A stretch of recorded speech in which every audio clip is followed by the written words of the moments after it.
West బెంగాల్లో BJP నేత మిథున్ చక్రవర్తి మరోసారి సంచలన వ్యాఖ్యలు చేశారు. ప్రస్తుతం ఆ రాష్ట్రంలో ఎన్నికలు జరుగుతున్న నేపథ్యంలో ఆయన వెస్ట్ బెంగాల్లో మరోసారి టీఎంసీ పార్టీ గనుక గెలుపొందితే ఏం జరగబోతోంది అనే విషయంపై స్పష్టమైన అవగాహన కల్పించే విధంగా కశ్మీర్ ఫైల్స్ సినిమా మీరు చూసే ఉంటారు కదా.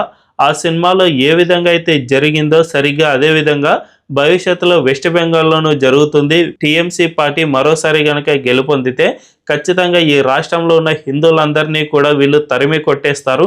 ఇప్పటికే కొన్ని వేల మంది హిందువులు ఈ రాష్ట్రం నుంచి వెళ్ళిపోవాల్సిన పరిస్థితి ఏర్పడింది. కాబట్టి భవిష్యత్తులో ఇది ఇంకా కొనసాగుతుంది. దీన్ని పూర్తిగా అడ్డుకోవాలి అండ్ వెస్ట్ బెంగాల్ను బంగ్లాదేశ్గా మారకుండా చూడాలి అంటే ఖచ్చితంగా మీరు బీజేపీకి ఓటు వేయాల్సిందే అనే విధంగా ఆయన కీలక వ్యాఖ్యలు చేశారు. దీన్ని బట్టి చూసుకుంటే వెస్ట్ బెంగాల్ మిథున్ చక్రవర్తి మాత్రం మమతా బెనర్జీపై పెద్ద యుద్ధమే ప్రకటించినట్టు స్పష్టంగా అర్థమవుతోంది.